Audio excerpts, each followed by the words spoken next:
చెప్పి. సుప్రద్ గారు సంతోష్ చెప్పండి. ఇప్పుడు రమ్యారావు గారు ఫోన్ ట్యాప్ అయింది అంటారు, కవిత భర్త ఫోన్ ట్యాప్ అయింది అంటారు, ఒక ఆమె కూతురు ఇంకో ఆమె అల్లుడు వీళ్ళ ఫోన్లు కూడా ట్యాప్ చేశారు, కుటుంబ సభ్యుల ఫోన్లు కూడా ట్యాప్ చేశారని ఆరోపణలు చేస్తున్నారు. అంతే ఎందుకండి స్టార్టింగ్ అది ఏంటి మన హరీష్ వైఫ్ సంతోష్ వైఫ్ వాళ్ళ పేర్లు కూడా బయటకు వచ్చినాయి కదా. మరి వాళ్ళకి పిలిచారా ఇచ్చారా? మరి ఎందుకు ఇవ్వలే వాళ్ళకి నోటీస్? వాళ్ళ ఫోన్ ట్యాప్ అయినా ఫస్ట్ లో అన్నారు కదా వాళ్ళ అదైతే ఇక్కడ లేదు అన్నారు. ఎస్ సుప్రభ్ పటేల్ గారు మ్యూట్ మ్యూట్ మ్యూట్ వస్తుంది, మ్యూట్ అన్మ్యూట్ అన్మ్యూట్ చేసి గొంతు పోయింది. ఎస్ భరత్ గారు వీళ్ళు చెప్తూనే ఉంటారు, రోజు సీరియల్ లేక నడుపుతూనే ఉంటారు. గతంలో కూడా మీరు ఇంతకు ముందు ఒక టాపిక్ చెప్పారు, సినిమా హీరోయిన్ల ఫోన్లు ట్యాప్ చేసిండ్రు.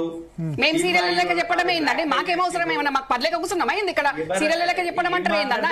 ఏమంటున్నారు మీరు? ఇంటర్ఫియర్ చేశానా? మరి సీరియల్ లెక్క నడుపుతున్నారండి మమ్మల్ని అంటారు ఏంది మీరు? ఆగరాదు, ఆగుతున్నా ఆగకుండా ఎట్టిపోతున్నా, కానీ మీరు ఇష్టమైనట్టు మాట్లాడద్దు. ఇలా మాట్లాడుతున్న వాళ్ళు సీరియల్ మీ గురించి ఎవరు చెప్తున్నారు?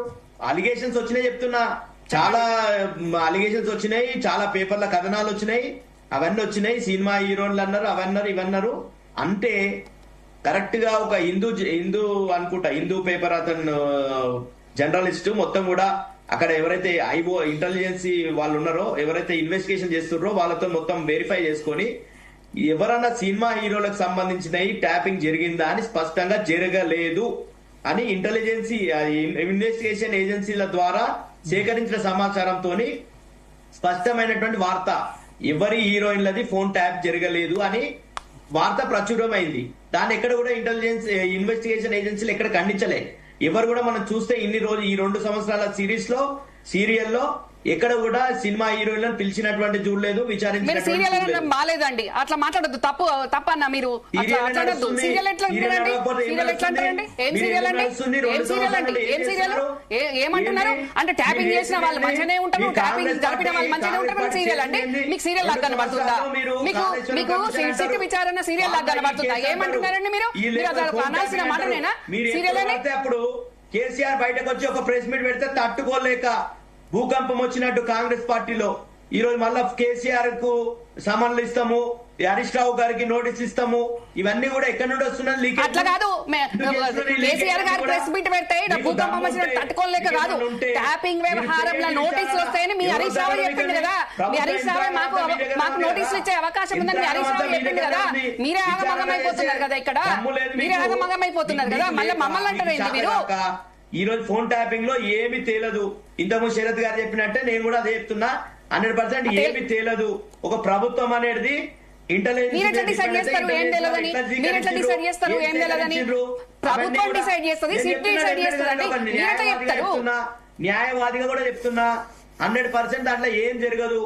మీరు కొండదేవినా ఎలుక కూడా పట్టలేరు, మీరు కాళేశ్వరంలో ఏం చేయలేరు, ఈ దాంట్లో ఏం చేయలేరు, ఫార్ములా ఈ రేస్ కేసులో ఏం చేయలేరు. కాకపోతే మీరు చేసేది ఏంటంటే డైవర్షన్ చేస్తుర్రు ప్రజల దృష్టిని. మీరు ఇచ్చినటువంటి 420 హామీలని అక్కడ పక్కకు పెట్టి తుంగలు దొక్కిర్రు. 6 గ్యారెంటీలు ఎక్కడ ముందు 10 ఏళ్లలో మీరు కూడా మస్తుగా ఇచ్చిండ్రు, మీరు కూడా మస్తు హామీలు ఇచ్చిండ్రు. అవన్నీ నెరవేరినాయా?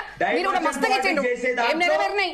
ఇప్పుడు మమ్మల్ని అంటారు 2 సంవత్సరాలకే 420 హామీలని. 10 ఏళ్లలో మీరు ఇచ్చిన హామీలు ఏమైపోయినాయి? అప్పుడు మాట్లాడకుండా ఇప్పుడు మాట్లాడతారు ఏంటంటే ఏమైనా మా మీద పడుకుంటా. ఇప్పుడు ఈ ట్యాపింగ్ వ్యవహారం, ఈ అవినీతి వ్యవహారం, కవిత వ్యవహారం తప్పించుకోవడానికి మీరు మళ్ళీ కేసీఆర్ గారి మీద ప్రెషర్ పెట్టి వారి ఆరోగ్యం బాగలేకుండా మీరు తీసుకొచ్చి బలవంతంగా ఆయన కూర్చోబెట్టి పెట్టించిన ప్రెస్ మీట్ అది. మీరు రమ్యారావు గారు మీరు ఓవర్ యాంగ్జైటీ అంటే ఏం ఓవర్ యాంగ్జైటీ లేదు. మీరు మా ప్రభుత్వాన్ని అంటే ఎట్లుకుంటామని ఓవర్ యాంగ్జైటీ అంటారు? బీఆర్ఎస్ పార్టీ మీద ఉన్నటువంటి కోపాన్ని. నాకేం కోపం అండి? కోపం ఏముంటది? మరి ప్రభుత్వాన్ని మీరు అంటుంటే మా కోపం రాదా? ఓవర్ యాంగ్జైటీ అది మాట్లాడడం ఏంటంటే మీరు నాకు అర్థం కాదు. డిబేట్ లో మీరు వ్యక్తిగత విషయాలను పక్కకు పెట్టి ఎవరికైనా వ్యక్తిగతం మాట్లాడట్లేదు, ఎవరు వ్యక్తిగతం మాట్లాడట్లేదు. బీఆర్ఎస్ మీద కోపం వ్యక్తిగతం కాదు. మరి మీకేం కోపము? కాంగ్రెస్ పార్టీ మీద మీకేం కోపము? మరి మీరు ఎట్లా మాట్లాడుతున్నారు? మీరు సీరియల్ అనడం బాగుందా? మీరు విచారణను సిట్ విచారణ సీరియల్ అనడం బాగుందా? ఓవర్ యాంగ్జైటీ అంటున్నారు, ఏం మాట్లాడుతున్నారు మీరు? సీరియల్ అనడం ఏంటండి? నాకు అర్థం కాదు. కానీ ఫ్యామిలీ ఇష్యూ మొత్తం కూడా కాంగ్రెస్ టాపిక్ ఏంటి సార్? పిలిచే ట్యాపింగ్ విషయం మాట్లాడుతున్నారు. 420 హామీల గురించి 380 హామీల గురించి మాట్లాడతలేరు. ట్యాపింగ్ జరిగిందా ఇక్కడ ఎవరు లేదా? అన్నారు? జరిగింది 420 అంటే దందు గారు నువ్వెట్లా చెప్తావు ట్యాపింగ్ జరిగిందా అని? నా జరిగింది సార్. నేనేమంటున్నా, ఏజెన్సీ ఉంది, ఒక సిట్ ఉంది, విచారణ జరుగుతుంది. నిన్ను పిలిచిరు కదా, నువ్వు అక్కడ చెప్పినావు కదా, శోభరావు గారు, ఏమైనా నిజంగానే ఆధారాలు నీ దగ్గర మీరు ఇప్పుడు న్యాయం చెప్పండి. నాతో జరిగింది న్యాయమా కరెక్టా చెప్పండి. నా హోటల్ ధ్వంసం చేయడం కరెక్టా? నా మీద కేసులు పెట్టడం కరెక్టా? నేను చెప్పిన నా ధ్వంసం చేయడం మరి నీకు ఆ దగ్గుపాటి ఫ్యామిలీకి ఉన్నటువంటి దాంట్లో మీ ఎమ్మెల్యే కూడా కావచ్చు, మీ ఎమ్మెల్యే కూడా ఇన్వాల్వ్ అయినారంటారు దానిలో. వీళ్ళు ఎందుకు వచ్చారండి? వాళ్ళ దాంట్లో ఉన్నటువంటి దాంట్లో జరిగింది అది. జిహెచ్ఎంసీ అధికారులు ఎవరు ఆర్డర్ ఇచ్చిండ్రు? అడగండి, జిహెచ్ఎంసీ అధికారులకు ఎవరు ఆర్డర్ ఇచ్చిండు? సండే రోజు ఏమన్నా పని చేస్తారండి జిహెచ్ఎంసీ అధికారులు? అక్కడ క్లియర్ ఎవిడెన్స్ ఎమర్జెన్సీలో సండే చేస్తారు. అంత ఎమర్జెన్సీ ఉందా? అంటే నేను లేనప్పుడు అంత ఎమర్జెన్సీ ఉందా? వాళ్ళ పలగొట్టాలి. 5 సంవత్సరాలు మీరు చేస్తే ఎమర్జెన్సీ, మేము చేస్తాం సీరియల్ అలా కనిపిస్తుంది. ఇంకా మాట్లాడితే మమ్మల్ని అంటారు. నేను మాట్లాడతా. నా 6 సంవత్సరాలు మీకు ఏమన్నా అన్యాయం జరిగితే, మీకు ఆ డక్కన్ కిచెన్ విషయంలో అన్యాయం జరిగితే 100% కోర్టులు ఉన్నాయి. కోర్టులలో మీకు న్యాయం జరుగుతుంది. మీ పక్షాన న్యాయం ఉంటే 100% న్యాయం జరుగుతుంది. 100% కానీ మీరు పర్మిషన్ ఏం తీసుకోకుండా అవతల ఇప్పుడు ఎవరైతే ఓనర్స్ ఉన్నారో వాళ్ళు కంప్లైంట్ చేసి మా లాంటి హైకోర్టు ఆర్డర్స్ ఉన్నాయి. అడ్వకేట్ కదా, హైకోర్టు ఆర్డర్స్ ఉన్నాయి నా దాంట్లో, లోయర్ కోర్టు ఆర్డర్స్ ఉన్నాయి నా దాంట్లో. అయినా కూడా దాన్ని ఓవర్ రూల్ చేసి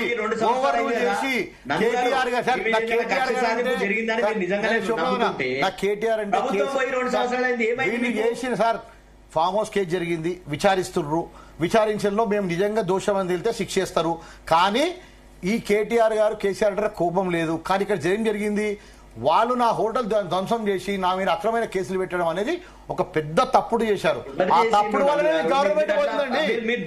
ఏం చెప్తారు చూడండి. కోపం లేదంటారు. ఎవరు చేస్తారు? ఎందుకు చేస్తారు?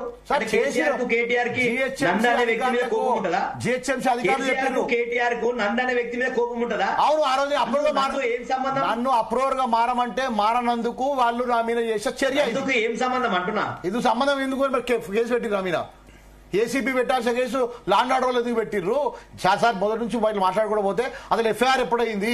రాత్రి 11 గంటలకు ఎఫ్ఐఆర్ చేసి పొద్దున ఏమని కొట్టిర్రు? సీసీ కెమెరాలు ఏమని ఎఫ్ఐఆర్ మొయినాబాద్ పిఎస్ది సార్ దాంట్లో 100 ఉన్నాయి. నేనే మాట్లాడితే ఎవరో కాదు. 6 సంవత్సరాల నుంచి నేను ఆ కేసు మీదే ఉన్నా. నాకు అన్ని తెలుసు అంటే ఏమేమి జరిగిందో.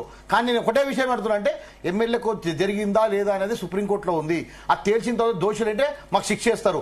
కానీ అంతకు ముందే నీ కేసులనేమో నువ్వు దోషి అయితే శిక్ష చేస్తారని ఎంత సింపుల్ గా చెప్పేస్తున్నావు. యువతల ప్రభుత్వం మీద నేను బురదాలే. నా హోటల్ ధ్వంసం చేయడం తప్పని చెప్పిన మనసాక్షి తెలుసు కదా. కొనుగోలు చేయాలనుకున్నా లేదా మీ అంటే మేము 100 కోట్లు పెట్టి కొనుగోలు చేసేంత స్థాయిలో మనం మీరు నమ్ముతున్నా? లేకపోతే నందు గారు అనగానే వచ్చేస్తారు ఎమ్మెల్యేలు అందరూ. అరే నేను హోటల్ బిజినెస్ చేసుకునేవాడిని. ఏదో ఒక ప్రలోభాలు పెట్టకపోతే, మా ఎమ్మెల్యేలు కొనుగోలు చేసే ప్రయత్నం చేయకపోతే ఓకే ఆడియో ప్రలోభాలు పెడితే మీ ఎమ్మెల్యే కూడా వచ్చారు కదా, మరి వాళ్ళ మీద కేసు ఎందుకు పెట్టలేరండి? అంటే ఒక్కరి మీదే పెడతారా? లంచం ఇచ్చేటోడు దొంగ అయినప్పుడు లంచం తీసుకుంటాడు కూడా దొంగ. వాళ్ళని ఎందుకు వదిలిపెట్టారు? అప్పుడు ఫామ్ హౌస్ నుంచి ప్రగతి భవన్కి ఎందుకు పంపించారు? అంటే మీకు ఒక రూల్ మాకు ఒక రూలా? శరద అన్న, శివప్రద అన్న దీంట్లో మాట్లాడితే చాలా ఉన్నాయి. నేను దీంట్లో ఒకటే అడుగుతుంది ఏంటంటే, నా హోటల్ ధ్వంసం చేయడం నచ్చలేదు, అదొకటే మీరు చేసే తప్పు. నా మీద అక్రమ కేసులు పెట్టడం తప్పు. ఓకే, ఈ 2 తప్పుల వల్లనే మీకు ఈరోజు మీరు అక్కడ అపోజిషన్ ఉన్నారు, ఇక్కడ వీళ్ళు పొజిషన్ ఉన్నారు. నాకు కాంగ్రెస్ ఉండాలని లేదు, టీఆర్ఎస్ రావద్దని కాదు. మీరు చేసే తప్పులు ఇప్పటికి కూడా దాన్ని కవర్ చేసుకుంటే ఈ రోజు కూడా మంచిగా ఉంటుంది. ఇప్పటికి కూడా దగ్గుపాటి బ్రదర్స్ వాళ్ళ కేటీఆర్ గారు ఇన్వాల్వ్ అయ్యి, కేసీఆర్ గారు ఇన్వాల్వ్ అయ్యి, అరే బాబు మేము ఇంత రచ్చ అవుతుంది ఏందని చెప్పి ఇప్పటికి కూడా మాట్లాడుతున్నారన్నా? మాట్లాడతలేరు.